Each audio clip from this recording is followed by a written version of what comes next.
Luke 6:40.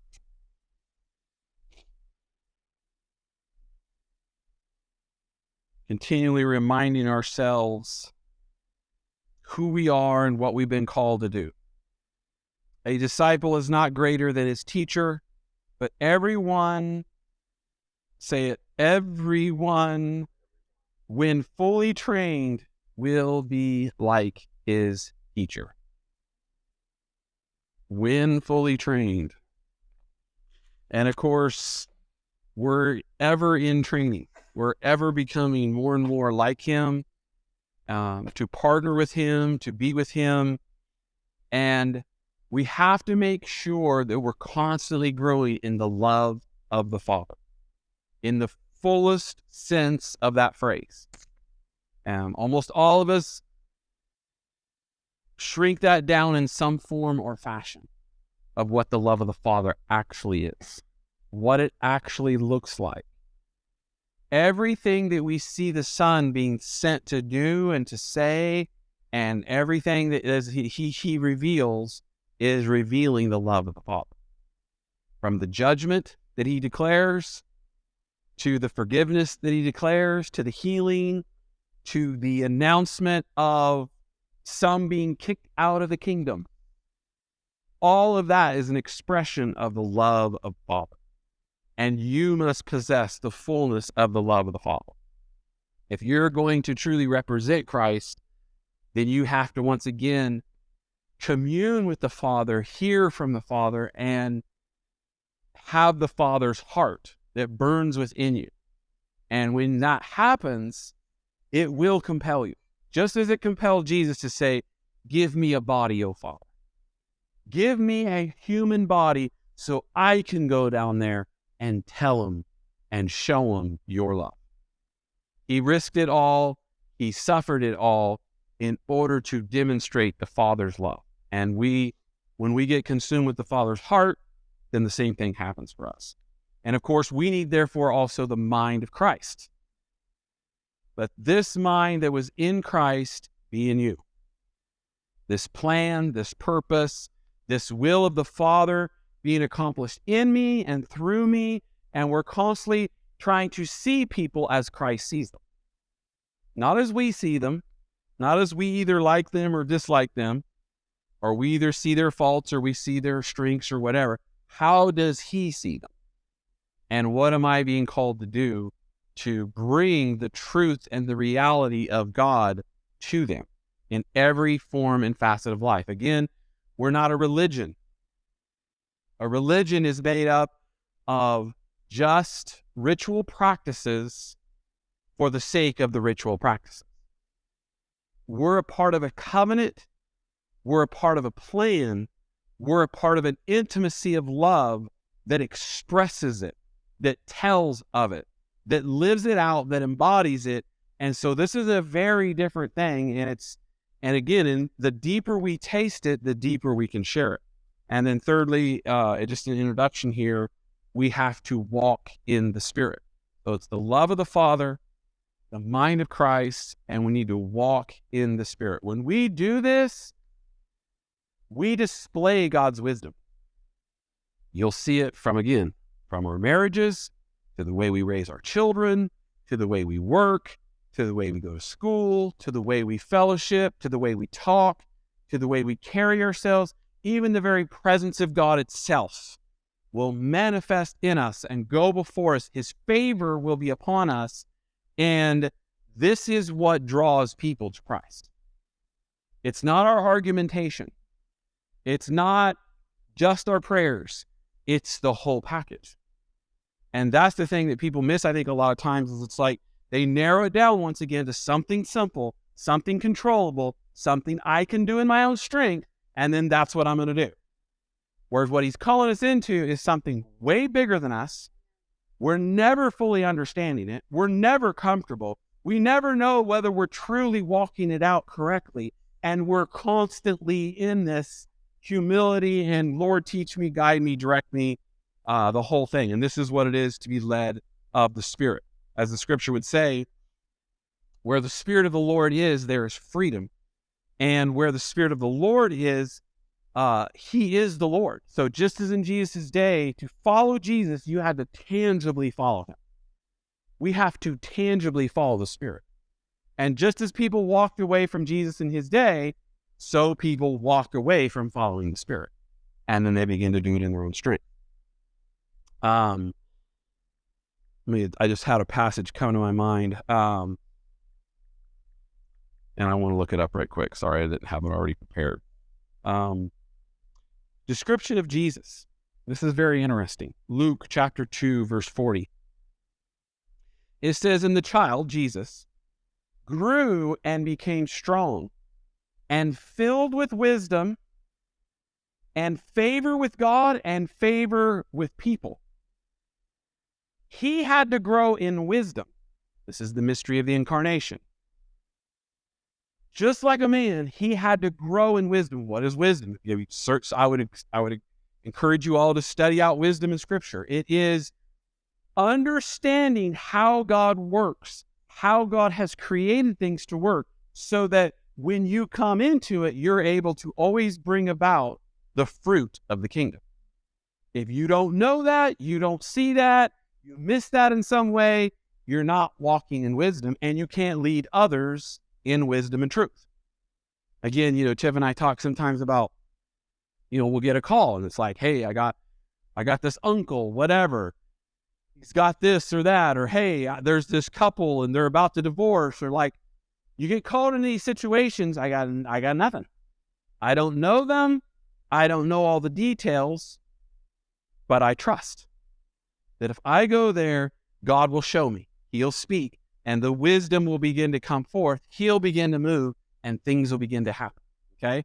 And this is the confidence that we have. And so we're constantly asking God, give us your wisdom at work, at home, from the menial tasks to the complicated tasks, everything in between. Okay?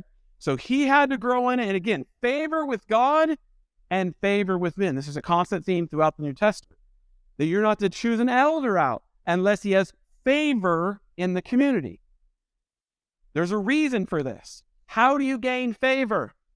When you walk in integrity and wisdom and love. When you do that in the world, it grants you favor. Again, you see this with Joseph. Pharaoh saw what was going on, saw what type of man he was, and granted him favor. Daniel, also the same thing. And the king granted him favor. Paul on the ship, the head soldier granted him favor, and pretty soon everybody's listening to Paul. Even though there's a master shipman on the board, we're no longer listening to him. He has all the education, all the experience, but we're not listening to him anymore. We're listening to Paul. This is what it is to walk in the wisdom of God. The reason you've been blessed is so that you can go and bless the nation. And so you must grow in that wisdom. You must grow in that understanding, right? Okay. So let me read one more passage, and then we're going to get into, maybe a couple. We'll see. And then we're going to get into some groups and work on this together. Acts chapter 17, verse 21. And again, I just want to point out, look, just kind of the process here, right? All the Athenians, Paul's out here on a missionary journey, all the Athenians and the foreigners who lived there used to spend their time in nothing else than telling or listening to something new. This is an observation, right?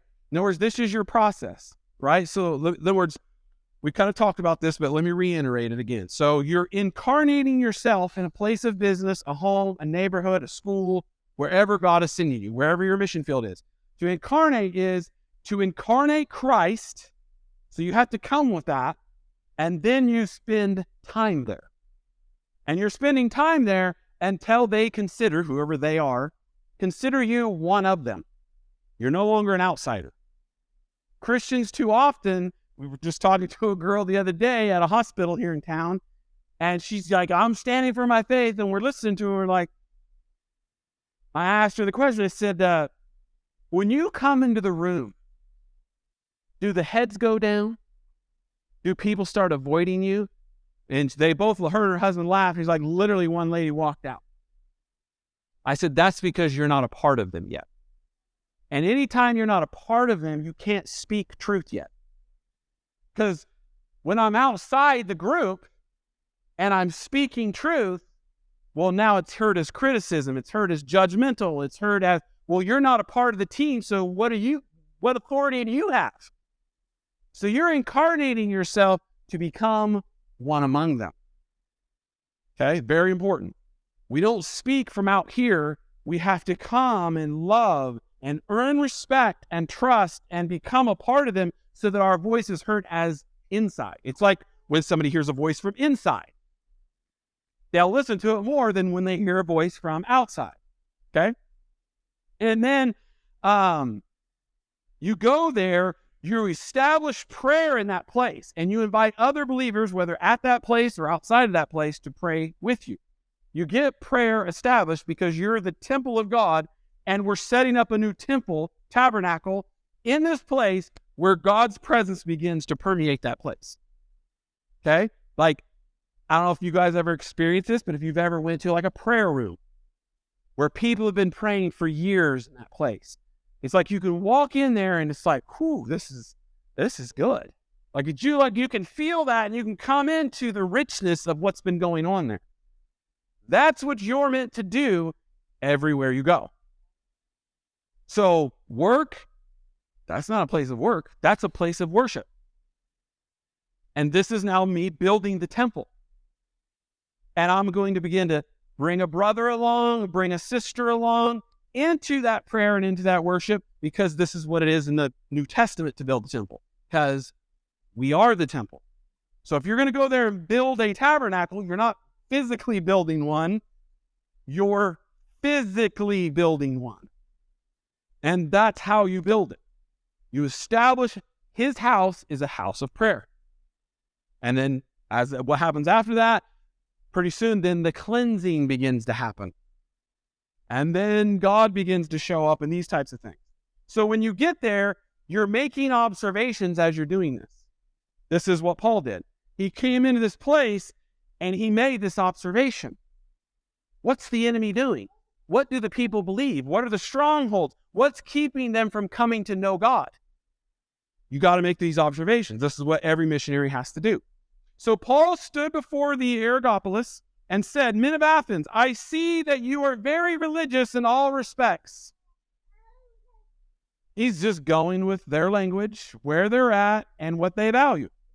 He's speaking their language. So if you're in a basketball setting, you're going to speak basketball. When I share the gospel in my place, I'm always using finance terms. If I'm talking leadership, well, I'm going to use leadership terms. I'm going to speak their language. Because to not speak their language makes you weird and makes you an outsider. Right? You don't go in there and start speaking Spanish if they don't speak Spanish. They're just going to be like, okay, well, what are they saying? You got to learn their language and speak it. For as I went around and observed closely your objects of worship. He might have done this for days. What's this little idol here for? And maybe I'm going to observe somebody worshiping it. What do they pray? What do they say? What's their emotion? What's going on here? I observed closely your objects of worship. Guess what? Everybody's worshiping all the time. You have to observe that. Okay? And I even found an altar with this inscription: to an unknown God. Therefore, what you worship without knowing it, this I proclaim to you. This is what it is to disciple people to faith. You know how you love art? Let's talk about art. This thing you love, let me tell you really about art and who created it and what that speaks of him and yada, yada, yada. Oh, you're into auto mechanics? Let's talk about that. Whatever that is, let's really reveal, because again, you're walking down a trail, you see rocks, you see sticks, you see flowers, you see trees, and most people, even Christians, we've been brainwashed, we all have, me too, I have to break myself out of it all the time, that this is nature. I'm in nature. You know what the definition of nature is? Anything not created by man. That's the definition. Anything, literally, you can look it up. Anything not created by man is nature. So anything not created by man has not been created. And even as Christians, we're just walking along. Nature, creation, whatever. And then you see a watch, you're like, oh, somebody dropped their watch. Now you're talking in personal terms. Before, you were like, oh, look at these nature trees. And you're speaking in impersonal terms. See, we've grown up atheistic in our culture, and it's sucked us in. You don't think this way naturally. You have to break yourself out of it. Because our culture has said the only thing intelligent is man. And therefore we recognize what he has created. But everything else is just nature. It's not tied to anyone. And of course, all of that. And you're coming in to change their way of thinking. To show them, wait a minute, this is not natural. This is actually not the way it works. It actually works like this. Try it. Practice it. Challenge it. Let's see. Okay? The God who made the world and everything in it, who is the Lord of heaven and earth. Notice what he's doing. He's tying in this unknown God that they worship and saying, no, this is actually the God of all creation. Which means there's actually one. So he's talking in their language, but he's twisting it. Isn't that what the enemy tries to do with us? He tries to talk in our language, but he twists it. You know where he gets that idea? God. And he's always trying to mimic God. God comes in a loving way for good purposes and takes where people are at and then turns them into paths of righteousness. The God who made the world and everything in it, who is the Lord of heaven and earth, does not live in temples made by human hands. This is some pretty radical stuff. Nor is he served by human hands, as if he needed anything, because he himself gives life and breath to everything and everyone. That psalm I read earlier talked about how the God feeds all the animals. And of course, this is just nature. People talk, it's just nature. Well, I mean, we don't see God there. We see nature. We see, the little berries, and the bears come and eat the berries. The berries are nature, and the bear is nature, and this is his nature feeding nature. And we got to go, let's think about the ridiculousness of this right for a second and talk about this. No, God put his creational order in this to operate like this and start talking about. And if that's the case, what does that say about the Creator? And now we're in a whole new discussion. Okay? This is how you do it. Or at least one way. And then, of course, Matthew 5:13 through 16. We are the salt of the earth. We are a city that's set on a hill. We are the light to the nations. But if you put a basket over that light, what's it good for? And if the salt loses its saltiness, its ability to, to purify and to bring flavor, taste. So it purifies it, and then it makes it more flavorful. If I've got 2 plates of fries, one with salt, one with no salt, we all know which one we're going for. You're going for the one that has extra salt, the extra flavor. That's what you're meant to bring.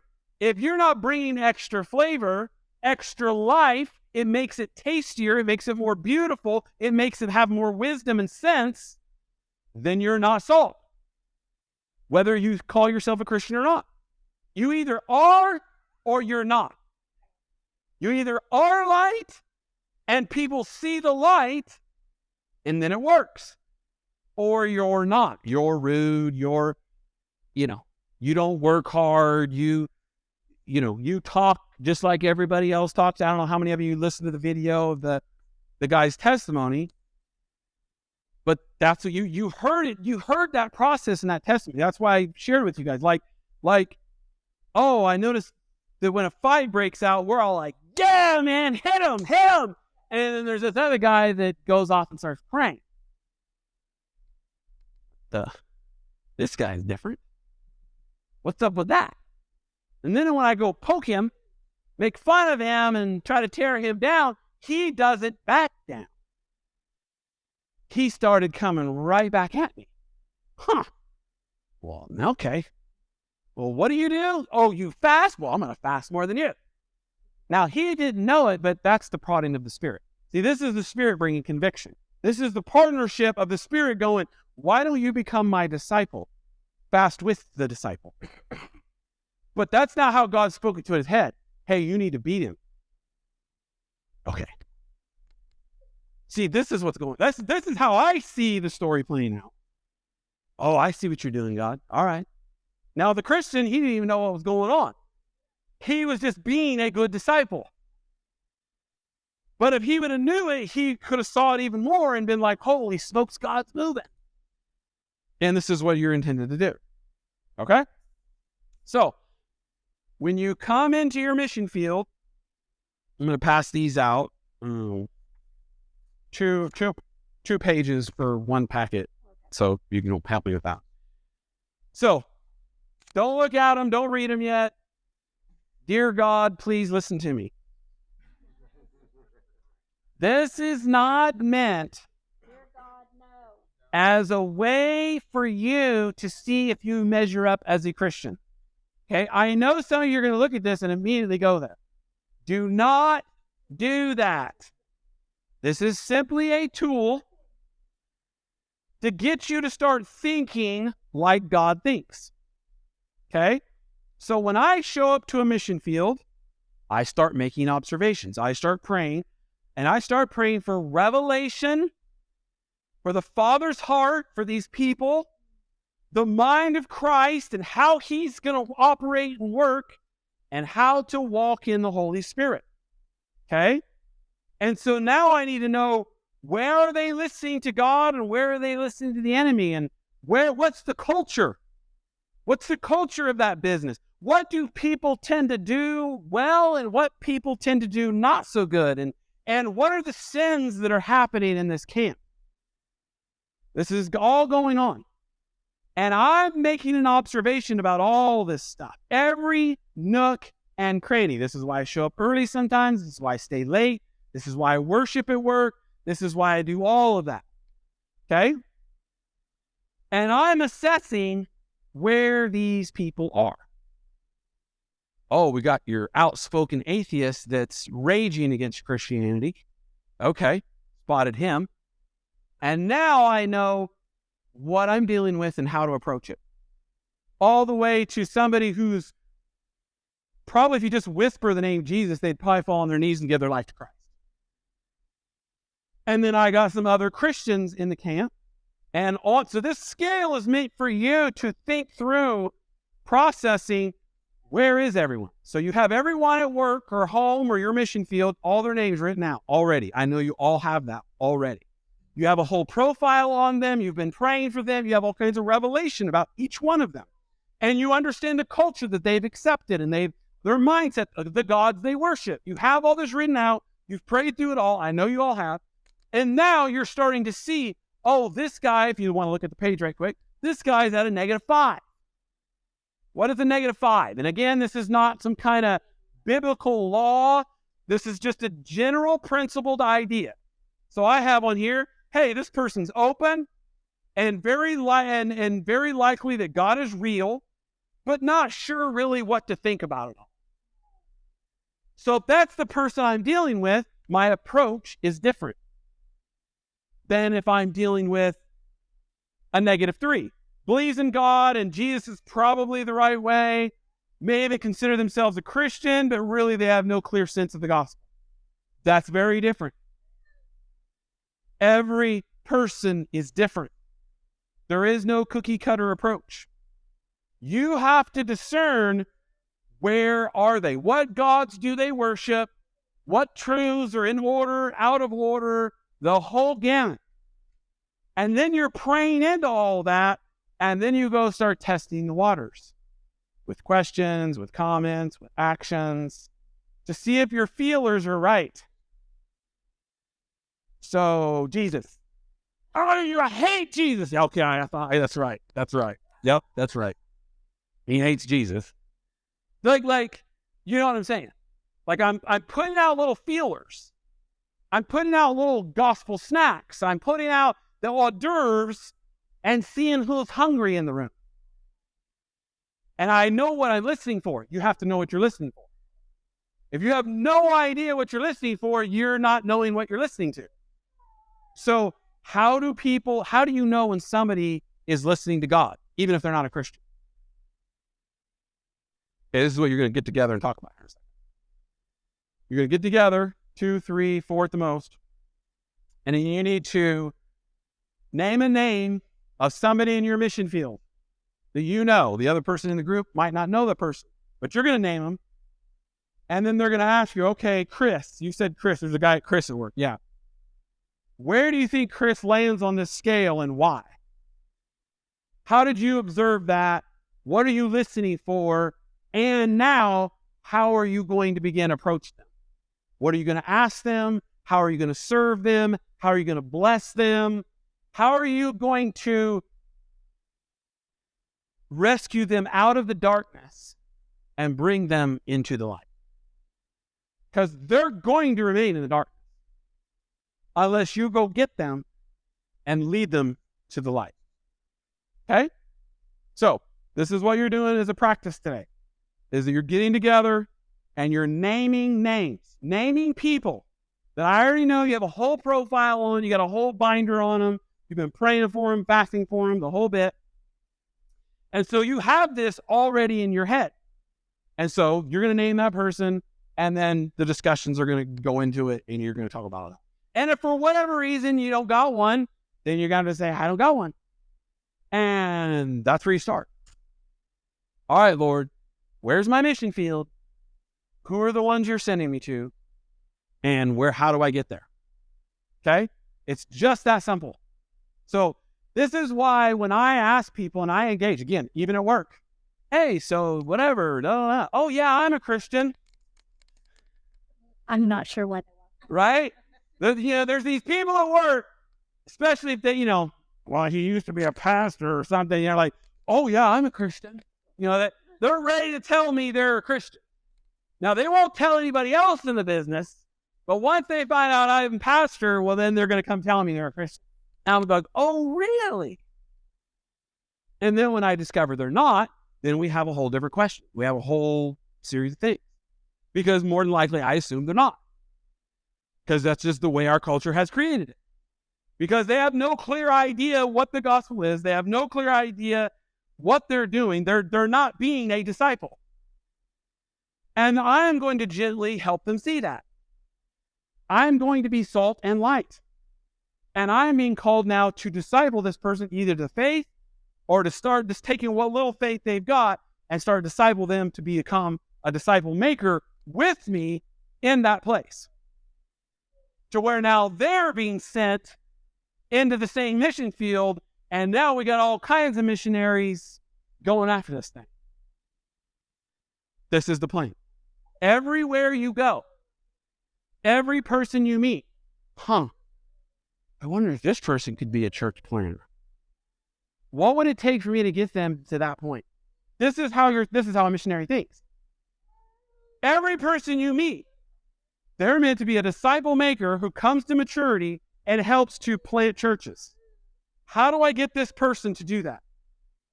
Because I'm assuming they're currently not. Okay? So then I meet them and I'm like, this is what's going on in my head. Hi, my name is David. What's your name? This is what's going on in my head. Okay? I am not confused about why I'm there. If God sent you overseas somewhere, right, some far out village, and you left it all and you're out there risking life and limb, I bet you all of a sudden you'd come into real sharp focus.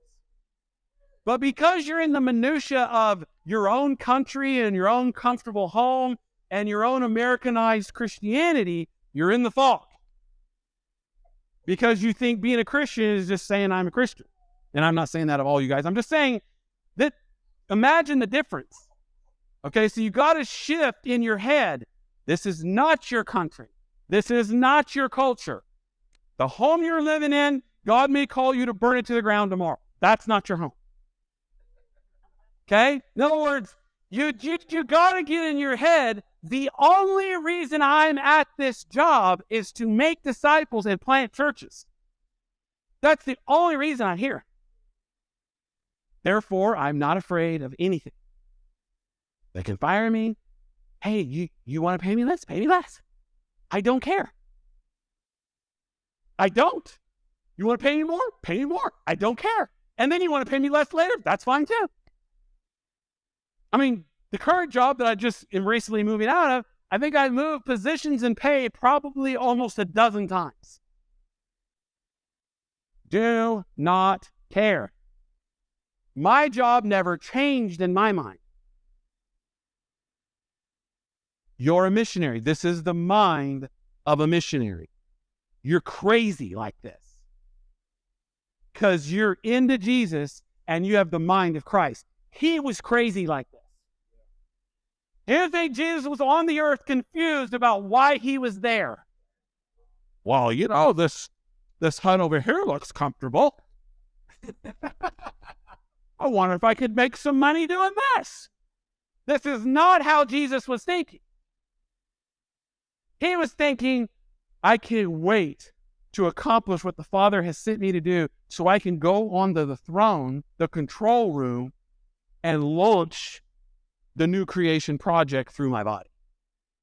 He knew from the day one when he was growing in wisdom as a little boy, I know where I'm going, and I'm starting to learn how to get there. And this is what Jesus did. Welcome to the mind of Christ. All right, break up into groups and do the exercise.